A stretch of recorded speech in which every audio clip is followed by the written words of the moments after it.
this session of this Congress. My name is Vincenzo Di Nicola. I am the co-chair with my dear colleague, Professor Helen Herman from Australia. The name of our session is the mental health and well-being of children from families who are refugees, international displaced persons, and migrants. So it's a real pleasure now to come to our colleague, Dr. Natalia Spokoinyi from Russia. I didn't clarify. I'm sorry, she's speaking from Berlin, although you may tell us whether you reside in Berlin or Moscow, but she is director of the International Institute of Systemic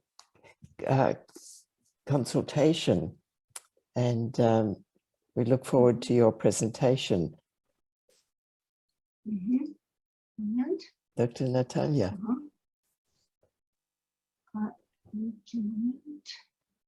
And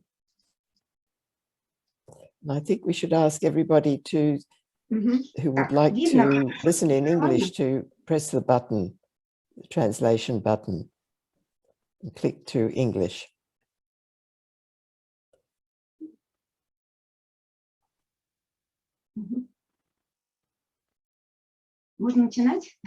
Can I begin?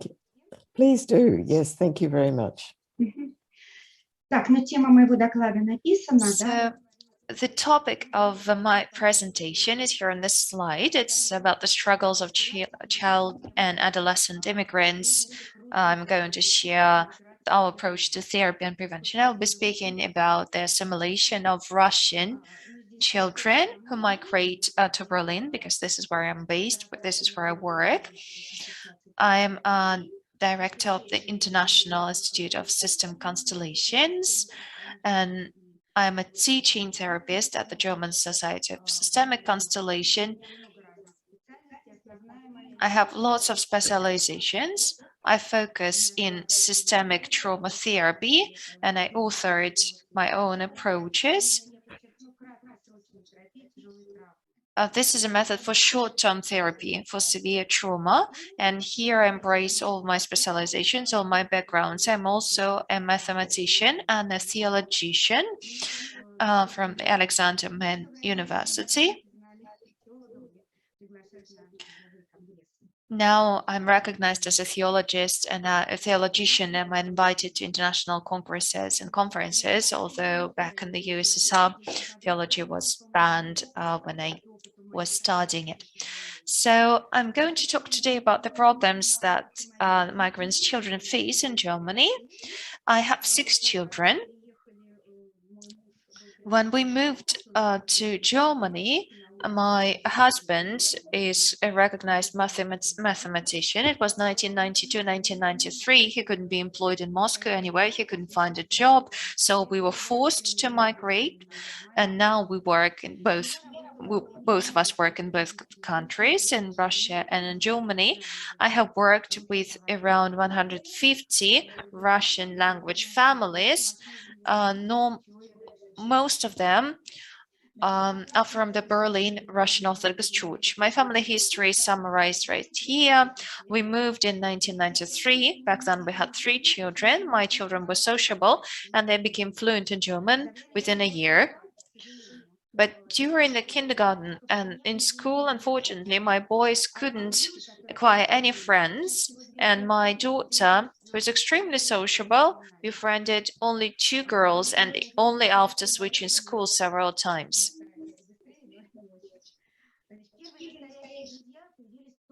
They experienced true friendship only at university, and my youngest children, who were born in Berlin already, face the same issues. From my personal experience, out of 150 families we worked with, 2-3 teens died per year because of drug addictions. And the parents did nothing, to my huge surprise. This is how I became a psychologist and psychotherapist. I was so shocked and surprised, and I felt like I could help. What is the cause? Here is the example of my eldest son. When he was 15, he got invited to a friend's house. Later, he was accused of marijuana theft and he was forced to deal drugs. He refused, but he was beaten. a few times. I learned about that only 5 years ago when the police came to our house and they found marijuana packs in his bedroom. He said he was planning to stop doing that. And for me, that was a happy occasion because I was able to find out all about that. Only later I realized that the actual root of the problem was the absence of real friends. Teenagers feel lonely and they feel happy to befriend anyone, which sometimes ends fatally. I witnessed stories like that a few times, and I'm trying to help as much as I can. I took my 3 children to a Christian camp in Russia, and they all quickly found friends on that very day.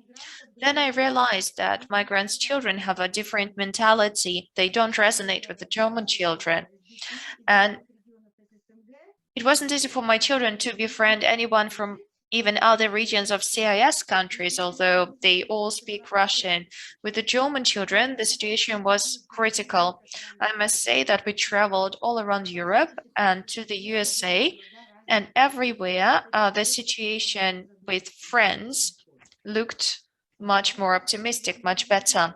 It made me start thinking our mentality is formed by our subconscious mind and our culture influences our mentality. That's a necessary comment to make. Our intellect only controls 3 to 5% of our behavior. 95–97% is our subconscious at work. This is the data from the way I was taught. Subconscious confrontation is observed not only among children but also in adults. But adults are much better at hiding their emotions, even from themselves at times. What is the main reason for the difference between the Russian and German mentalities? Here I mean Russian speakers and German speakers. I witnessed a lot of examples, and here is one of them. Let's imagine that Russians queue at the supermarket's checkout and they discuss how nice it is to live in Germany. However, at checkout, they realize that their bill is higher than expected, and they leave the shop ranting and Germans calling them fascists. And the same reaction is evident to any irritating situations, and similarly, Germans call East European-looking people russische Schweine when seen, for example, them leaving littering public transport or throwing plastic and paper containers. So subconsciously, we consider Germans aggressors, and they recognize russische Schweine. This is the program in their subconscious, which comes out on the surface very rarely for adults, but unfortunately, our children face that issue sharply. The German psychology and psychiatry are on a very high level indeed. But from my experience of dealing with my own children and other children I work with, I must say that German psychologists sometimes make the situation even worse. And the question is why? My youngest son started kindergarten at age 3. And after 3 months, he stopped sleeping at night. Only much later, I realized that other children bullied him. Maybe not all of them, but some. He didn't speak German and his behavior appeared weird to them. He went to a psychiatrist. He wasn't diagnosed. My child didn't get any help from the psychiatrist. And then I realized that he was just afraid of a German-speaking psychiatrist. From very early age, he was able to speak and write in both languages, but the tests showed that his abilities were poor. Only when my son turned 19, we managed to find a good psychiatrist, a psychologist, and systemic Constellations facilitator, and he finally got diagnosed with ASD only when he turned 19. One could say that this is an issue with our family only, but unfortunately, similar things happen to many families who migrate from the former USSR.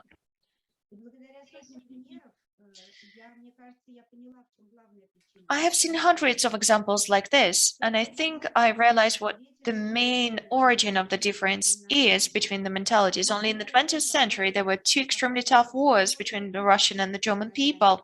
The victim-aggressor dynamic is deeply rooted in our subconscious. We need psychiatrists and especially systemic constellators to resolve these problems. Of course, all nations were at war with each other at some point in history. Therefore, we have much more symptoms than positive connections in our subconscious mind. And the most effective way to work with our subconscious mind are systemic constellations, a sort of MRT of our subconscious mind.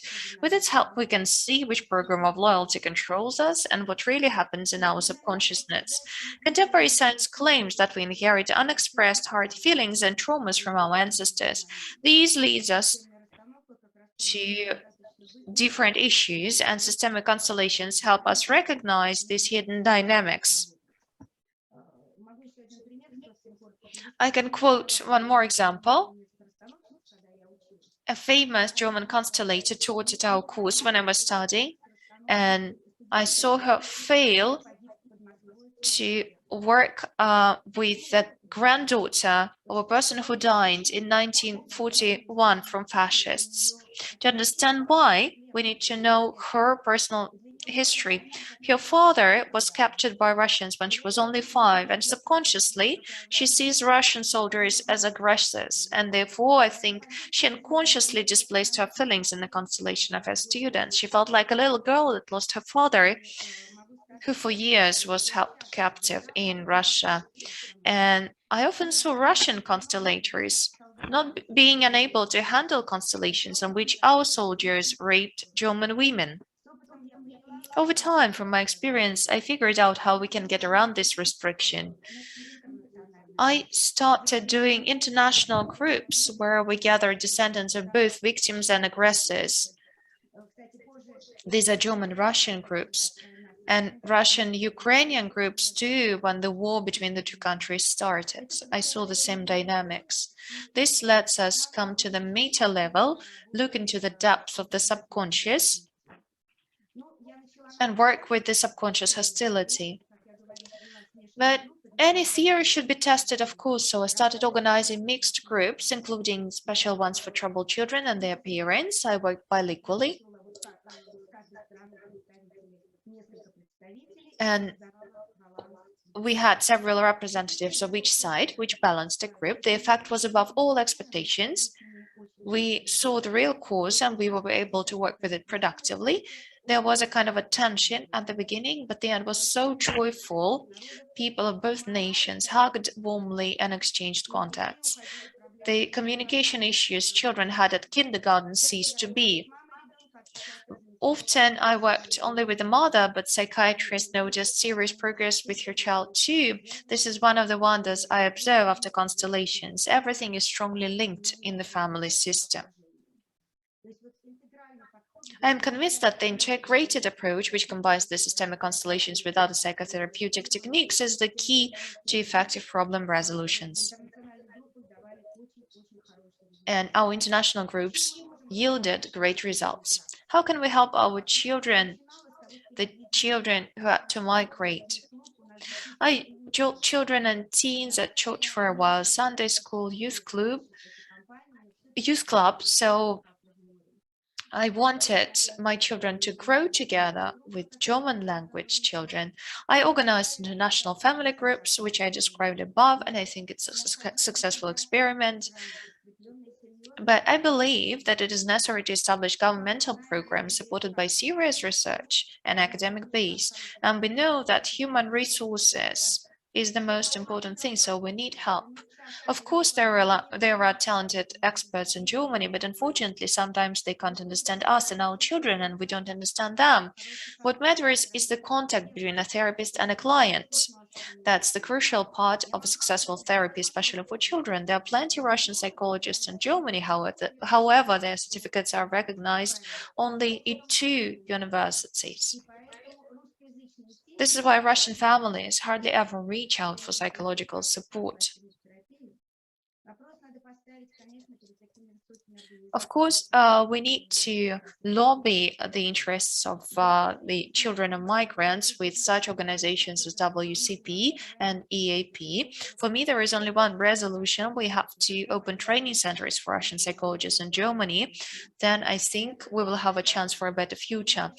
I only raised the problem, but we need to resolve it together. We need to implement efficient techniques of psychotherapy that operate at the subconscious level, for example, systemic constellations.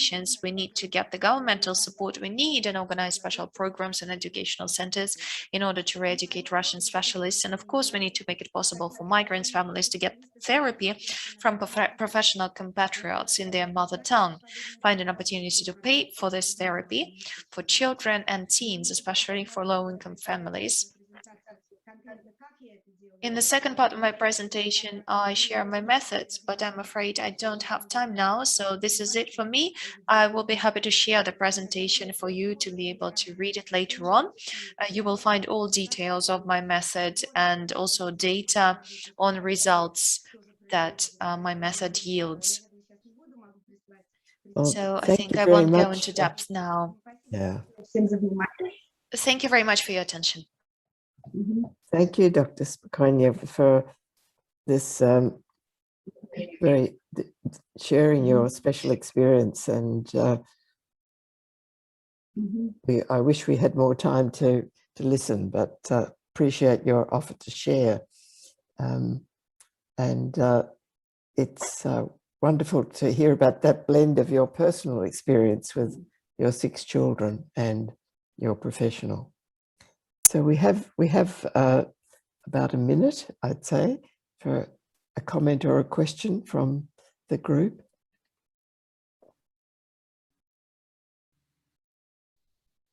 But while we wait for that, let me just say very quickly that like I said to my dear friend Rashid, this is very courageous, this presentation, both on a personal level and to expose oneself and to share stories, but also, I mean, in terms of, communities and countries. So I think that's very, very important to have these kind of honest conversations. And every country has these issues. So it's not to pick on any one group. So, but it's very moving to hear your professional commitment and the sources of this in your own life. Thank you very much for that.